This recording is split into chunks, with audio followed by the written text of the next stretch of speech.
At the middle school reunion, Dylan showed up, a guy who used to look down on me. As I ignored his bragging about his father being a bank president, Dylan twisted his face in disdain and spat out. "You really don't get it, do you? Being classmates with someone so incompetent and lowly is embarrassing." Dylan and his friends surrounded me and laughed uproariously at me. At that moment, my daughter Christina spoke up. "Dad, shall we go somewhere else?" "Huh. Let's move all the employee accounts at our company to another bank." "Move the employee accounts? You must be joking." Dylan laughed off our words, not believing us, but the next day, everything changed. My name is Tony Baker. Even though I'm 38, I've always struggled with interacting with others since I was young. Tony is really clumsy. What a boring guy. While growing up, I was often teased and given nicknames linked to stationary items like plants or figurines, implying that I was immobile and unreactive. My family was poor, and unlike other classmates, I never had video games or went on family trips. "You don't know this game. That's lame. You're not getting any souvenirs." Not fitting in, I became increasingly disliked by my classmates. And to escape, I focused all my effort on studying. Naturally, in middle school, I was labeled as the boring guy. Don't get too cocky just because you can study a bit. Being able to get along with everyone like me is better. I faced even worse harassment, especially from Dylan, a popular kid who also excelled academically, but was always surrounded by friends due to his cheerful personality. However, he relentlessly attacked those he disliked, and gradually, the class came under Dylan's control. Targeted by such a ruthless person, I reminded myself that I was who I was and different from Dylan. I decided it was best to keep my distance at school as much as possible, and managed to get through middle school with that mindset. Since my family was poor, I planned not to go to high school.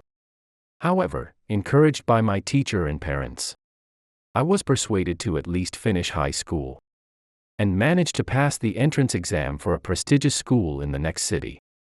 My parents were delighted with my dedication to my studies. But when Dylan asked about my future plans at graduation, I lied in a panic. "You're not going to the local high school, huh? Because they'll find out you live a lowly life even in high school." "Yeah, that's right. Life's tough, so I'm going to work after middle school. Just leave me alone." Hearing this, Dylan smirked and walked away, then announced to the class, "Hey everyone. Tony is going to work instead of going to high school."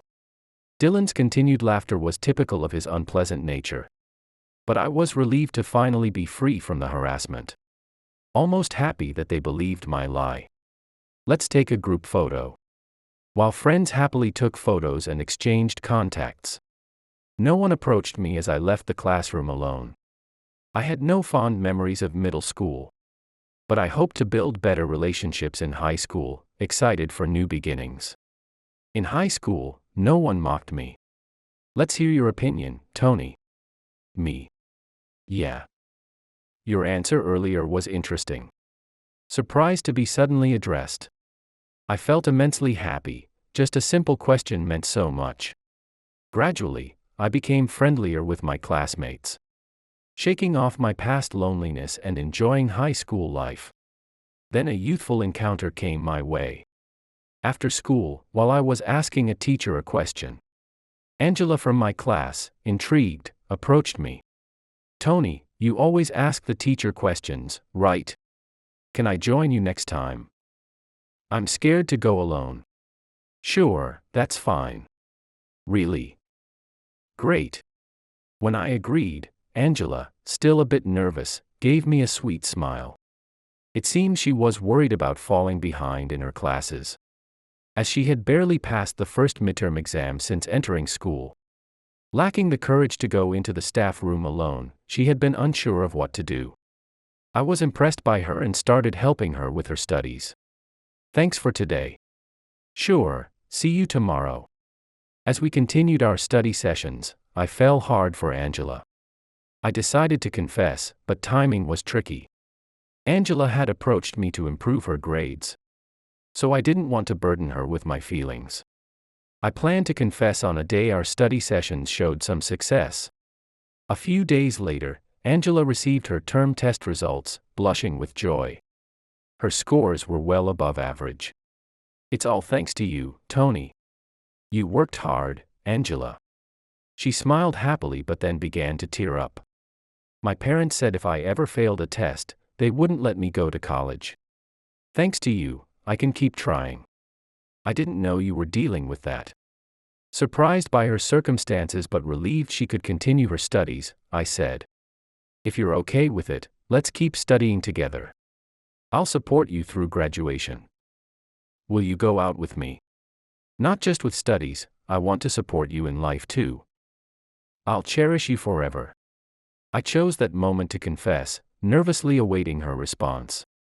After a brief pause, Angela beamed and nodded.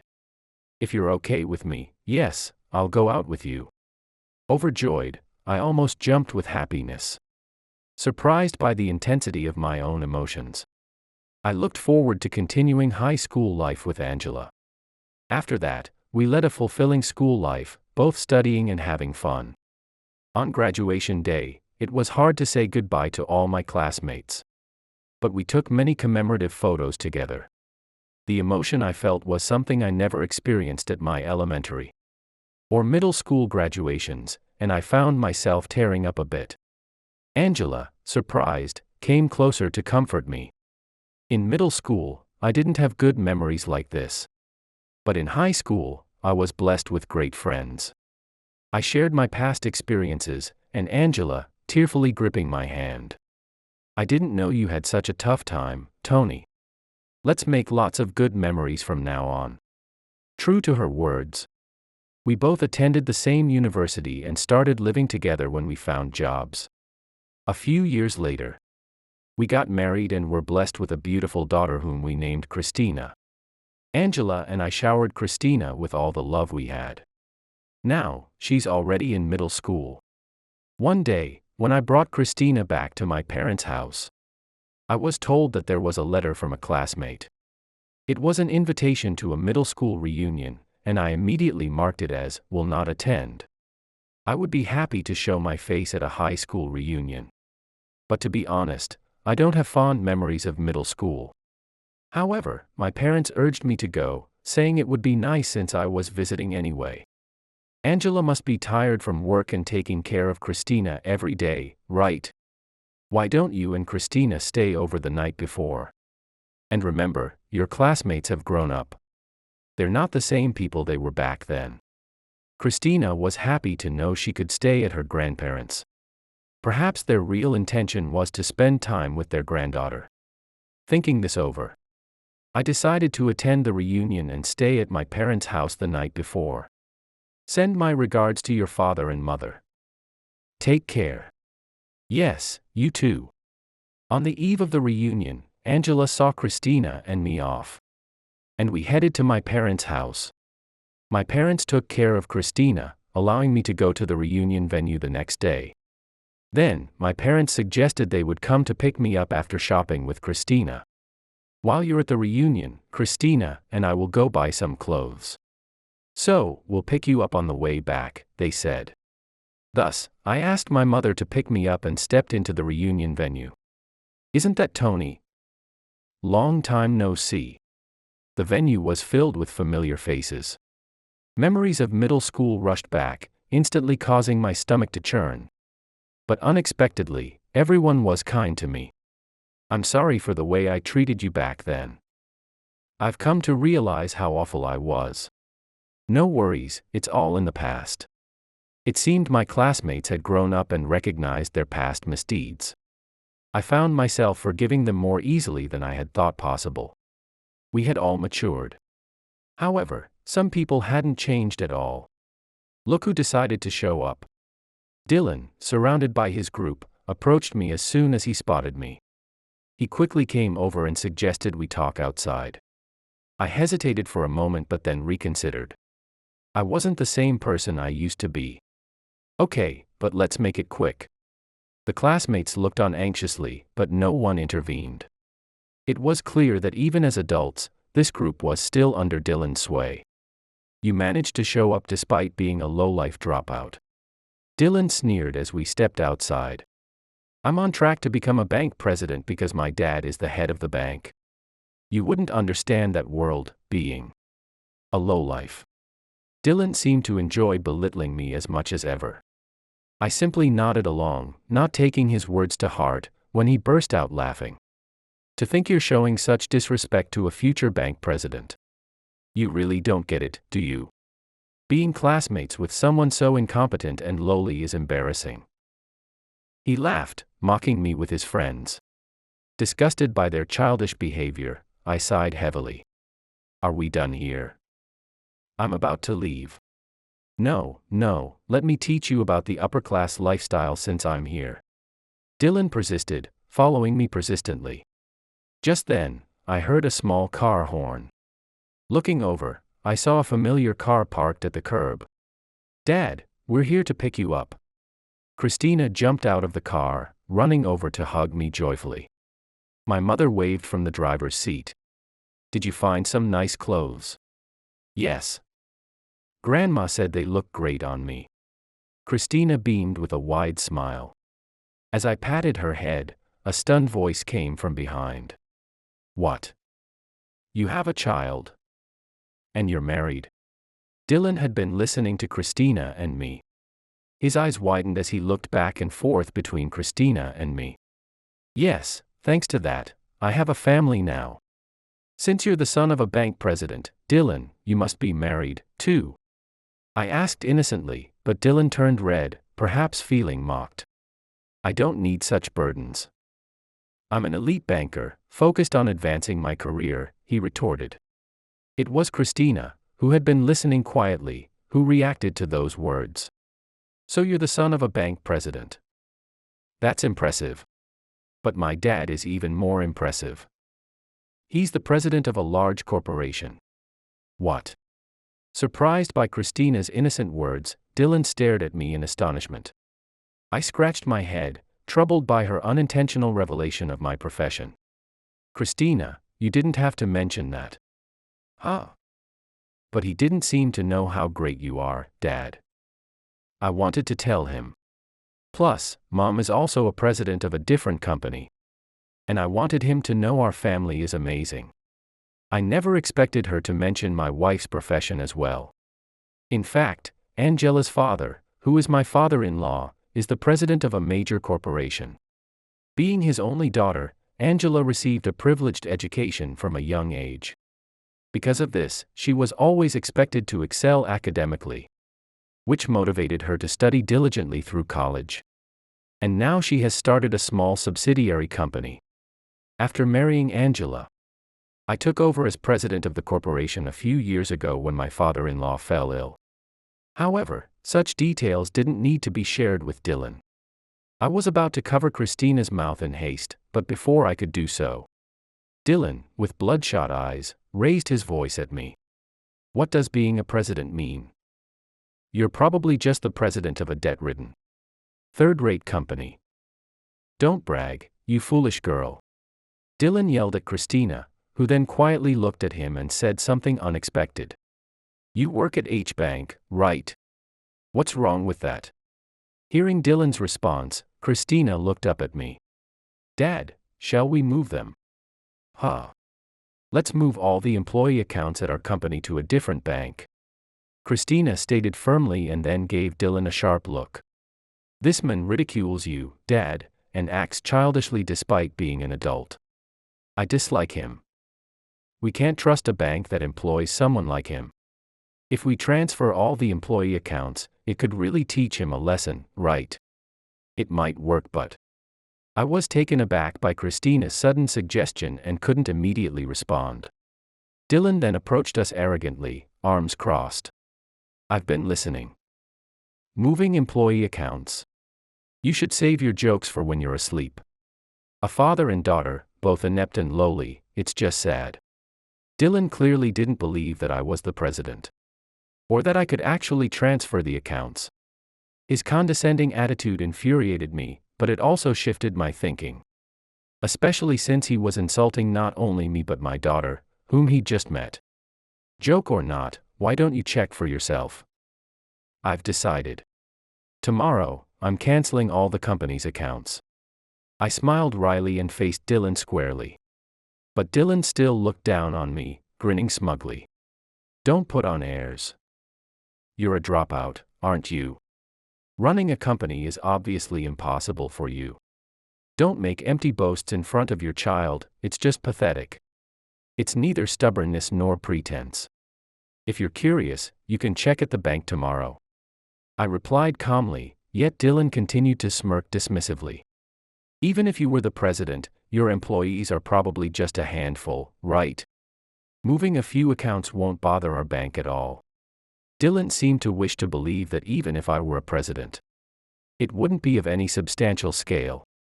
If only he, like some of our classmates, had reflected on his behavior and changed. Perhaps there would have been a different future for him.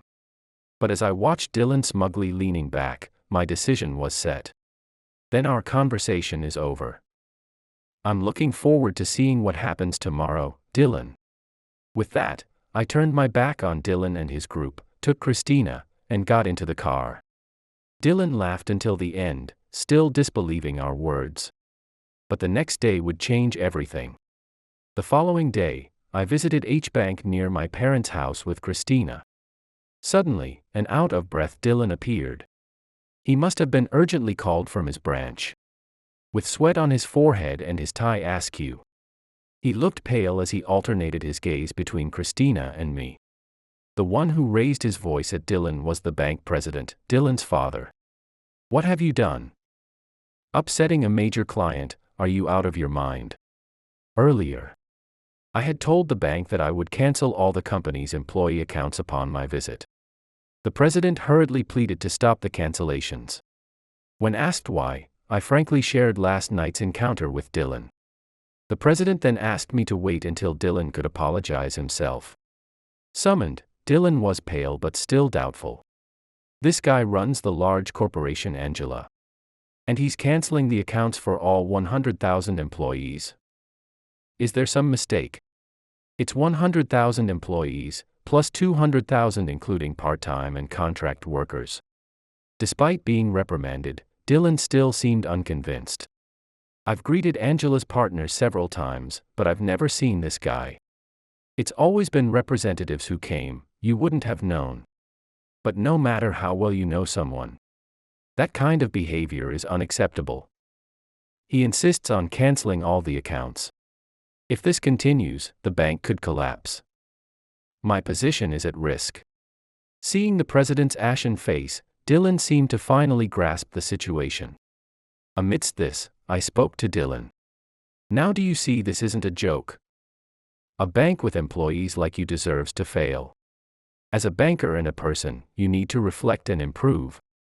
Dylan turned red with anger and lunged at me, but was restrained by other bank staff just before reaching me. I ignored him and reiterated my demand for account cancellation. The president then suddenly knelt down, begging me. Could you possibly forgive us? I'll fire my son right away. Please reconsider the cancellation. What? Why am I getting fired? Dylan shouted back at the president, but the president wasn't listening to him, nor was I. I quietly addressed the still kneeling president. Mr. President, I have been dealing with your bank for many years because I believed it to be trustworthy. Regardless of what your son is like, business is a separate matter. That being so, the president began, hope in his eyes, but I quietly shook my head. However, it's a different matter when I see that you've allowed your child to act without knowing right from wrong to this extent. Moreover, I've heard that Dylan has been successfully climbing the ranks as an elite banker. I was unaware that this bank had a tendency to favor individuals who belittle others. That's. The president's face dripped with cold sweat, and he seemed unable to make a counterargument. I laid out my final ultimatum. I cannot entrust the accounts of my valuable employees to such a bank. This is the end. I demand the closure of all employee accounts. The president finally gave in, his shoulders slumping as he sorrowfully began the procedures. That bank really did go under, huh? Months later, as Christina and I were visiting my parents, we passed by the site where the bank had stood. It had been completely demolished, leaving just an empty lot. Christina glanced at me hesitantly. That man was one of your classmates, wasn't he? I'm sorry if my suggestion to teach him a lesson caused this. No, it's okay. It's not your fault, Christina. Dylan brought this upon himself. He wouldn't have understood otherwise. I reassured her, and she seemed relieved by my words. Observing her relieved expression, I continued. Besides, even if I hadn't moved the accounts, that bank might have collapsed sooner or later. I thought this as I was arranging to open new accounts at another bank. The president of that bank had confided in me that Dylan's bank had a bad reputation among local clients. Apparently, they judged customers by their appearance and adjusted their service accordingly. They prioritized wealthy-looking clients at the teller lines, while scarcely attending to those who appeared poor, leading to never-ending bad rumors. While my actions might have been a catalyst, ultimately, the bank's collapse was its own doing due to its practices. Dylan later tried to find work at another bank, but his actions had soured his reputation within the industry, and he found no one willing to hire him. Now, he's working part-time at a supermarket, struggling to adapt to no longer being in a position of authority, often clashing with his supervisors. I can only hope that this will be a turning point for him to mature appropriately. I might not have moved all employee accounts if Christina hadn't suggested it. At that moment, pondering this, a message arrived on my phone. What? Pregnant. It seemed Angela was expecting a new life. Christina and I, filled with joy, immediately called Angela to celebrate. Congratulations, Mom.